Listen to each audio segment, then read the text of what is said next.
para pecinta catur Indonesia. Kembali lagi di Tarigan Catur Channel. Tarigan Catur akan membahas sebuah konten yang merupakan konten kolaborasi antara Tarigan Catur sendiri dengan channel YouTube GM Roof. Nah, konten kolaborasi kali ini berjudul Roof mampu menumbangkan perlawanan Yosep Taher, tapi Tarigan Catur mampu mengalahkannya. Nah, konten kali ini akan menghadirkan dua video. Video yang pertama adalah kemenangan dari Roof menghadapi International Master Yosep Taher, dilanjutkan dengan pertandingan selanjutnya, yaitu Tarigan Catur yang menggunakan akun Lichess CT Andreas menghadapi Roof. Oke, tanpa berlama-lama langsung saja kita masuk ke pertandingannya, di mana International Master Yosep Taher menggunakan catur buah putih, sedangkan Roof menggunakan catur buah hitam. Oh iya, sebelum memulai pertandingannya, pertandingan ini masih termasuk dalam turnamen P3CI yang pernah dijelaskan oleh pevideo pada konten sebelumnya. Oke, langsung kita mulai saja pertandingan, di mana Yosep Taher menggunakan langkah pembukaan pion E4 dibalas dengan pion C5. Ini membentuk pembukaan Sicilian defense. Lalu pion D4. Nah, di sini Roof mengambil keputusan untuk makan pion C makan D4, pion C3, pion D makan pion C3, kuda makan pion C3, D6, kuda F3, kuda F6, gajah C4, pion E6, rokade pendek oleh putih, gajah E7, menteri putih menuju E2, rokade pendek oleh hitam, benteng menuju D1, kuda menuju C6, pion menuju E5. Nah, di sini mungkin ada kesalahan langkah selanjutnya oleh hitam. Di sini hitam direkomendasikan untuk melakukan langkah kuda menuju E8, namun Roof melakukan langkah kuda menuju D7. Ini adalah langkah yang cukup menyenangkan bagi Yosep Taher, karena Yosep Taher akhirnya berhasil memakan pion lemah yang ada di D6 dengan menggunakan pionnya yang ada di E. Di sini melihat gajahnya terancam, Roof melakukan pemindahan gajahnya menuju F6, petak F6. Kuda E4 sembari menjaga pion yang ada di D6 sekaligus mengancam gajah hitam yang berada di F6. Lalu menteri hitam bergerak menuju B6, gajah menuju E3 sekaligus mengancam menteri hitam. Nah, di sini menteri hitam memilih untuk kembali menuju D8. Benteng A menuju C1. Menteri E8. Gajah menuju D3. Gajah menuju D3, lalu kuda C menuju E5. Gajah menuju B1. Kuda makan kuda F3 skak. Menteri putih makan kuda hitam yang ada di F3. Gajah makan pion sembari mengancam benteng putih. Benteng putih melakukan langkah ke C4. Nah, di sini cukup berbahaya ya niat atau maksud dari Yosep Taher, karena baik benteng putih, gajah putih yang ada di petak putih, lalu kuda putih, dan menteri putih. Keempatnya sama-sama melakukan serangan bahu-membahu menuju pertahanan sayap raja dari Rauf, sehingga ini patut diwaspadai oleh Rauf ya. Rauf melakukan langkah kuda menuju E5 sekaligus mengancam menteri putih. Menteri putih berpindah menuju H3. Nah, di sini baik gajah putih maupun menteri putih sudah siap untuk mengancam pion lemah di H7. Namun di sini tentu saja gajah putih masih terhalang dengan kuda putih. Namun ini sudah mulai memasuki fase ancaman serius. Nah, di sini Rauf mengetahui maksud dan inisiatif dari Yosef Taher, sehingga Rauf melakukan langkah tekanan menuju pion menuju F5 sekaligus mengancam kuda putih. Ingin memelihara ancaman menuju pion lemah yang ada di H7, maka dari itu Yosef Taher melakukan langkah kuda menuju G5. Nah, di sini gampang saja bagi Rauf dengan melakukan langkah antisipasi dengan pion menuju H6. Lalu benteng menuju H4. Di sini Yosef Taher rela dimakan kudanya dengan harapan melakukan tekanan benteng menuju H8.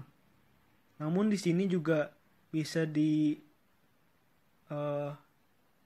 jelaskan bahwa ini adalah blunder pertama dari Yosef Taher. Kenapa? Karena di sini Rauf sudah memperhitungkannya dengan detail sehingga pion hitam makan kuda putih yang ada di G5. Di sini karena Yosef Taher tahu bahwa belum saatnya benteng putih melaju menuju H8, hitam akhirnya gajah putih memutuskan untuk makan pion hitam yang ada di G5. Di sini hitam punya langkah brilian untuk bertahan dari serangan-serangan yang dilancarkan oleh Yosef Taher, yaitu dengan melakukan langkah kuda menuju G6. Di sini sekaligus ada dua maksud dari Rauf. Yang pertama, mengancam benteng putih, dan yang kedua, benteng putih tidak dapat melaju menuju H8 untuk melancarkan skak, karena juga sudah dijaga oleh kuda hitam ini. Lanjut, melakukan langkah, akhirnya benteng putih melakukan langkah menuju C4, gajah menuju D7, pion menuju G4, gajah menuju F6, gajah E3, kuda menuju E5 sekaligus mengancam benteng putih. Lalu di sini pion G makan F5. Di sini Rauf tidak boleh terburu-buru makan benteng gratis yang ada di C4, karena jika nanti pion putih makan pion hitam yang ada di E6, maka jadilah gajah dan menteri putih kembali menyerang petak lemah yang ada di H7. Ini patut diantisipasi. Oleh karena itu, langkah dari Rauf selanjutnya adalah pion hitam makan pion F5, pion E makan F5. Nah, di sini lakukan langkah lagi Yosef Taher dengan benteng F4.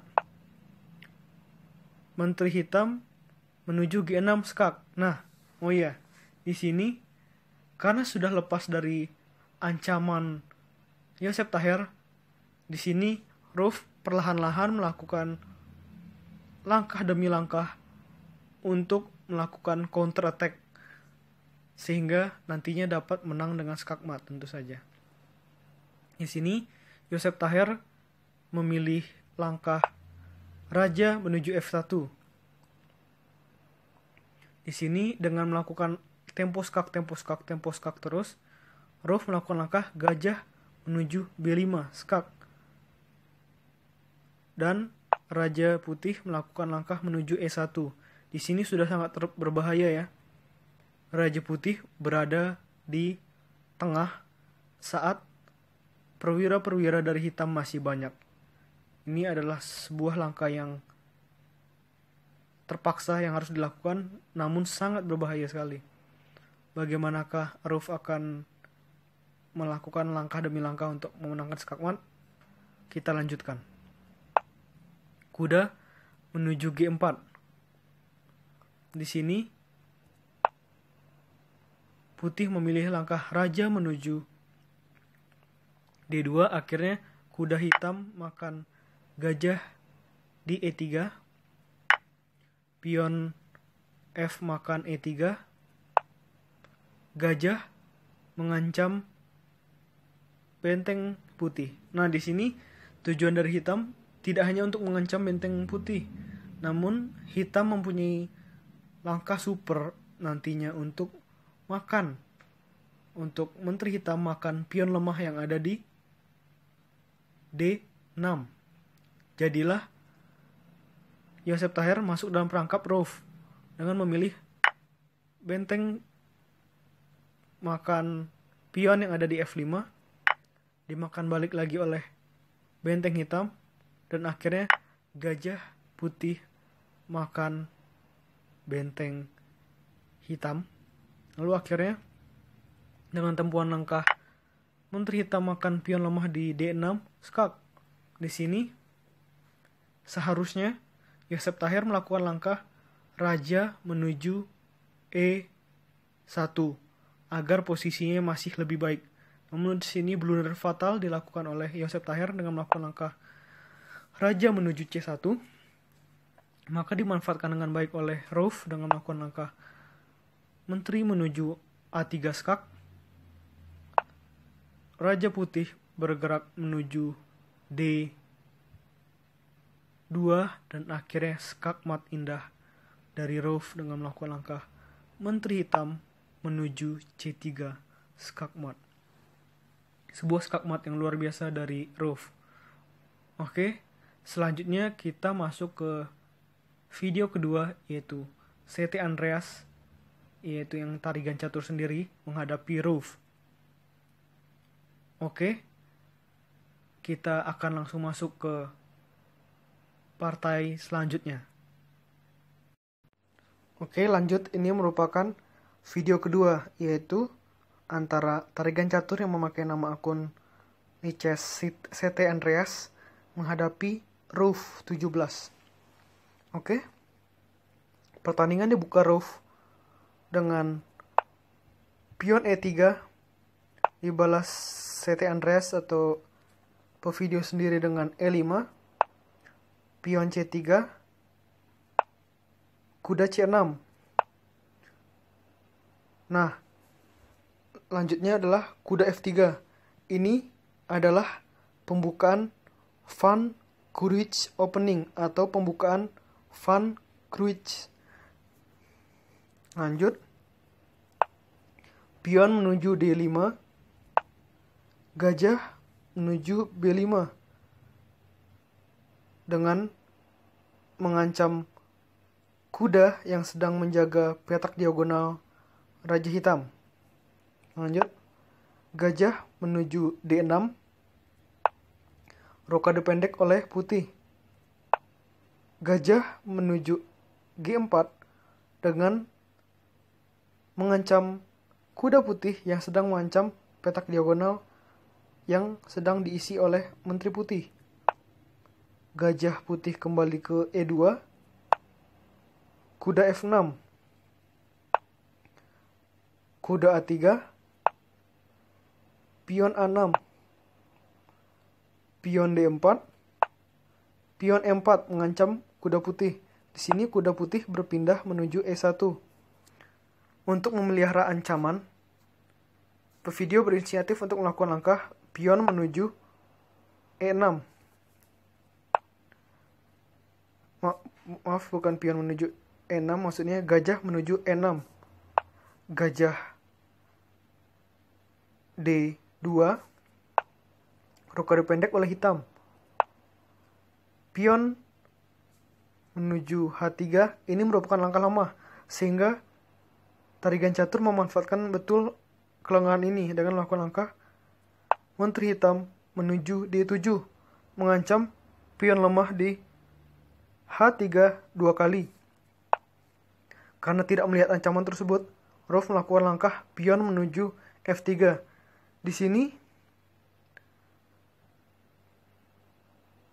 CT Andreas atau tarigan catur sendiri langsung melakukan langkah gajah makan pion H3. Nah, di sini putih tidak akan mengambil langkah pion makan gajah. Kenapa?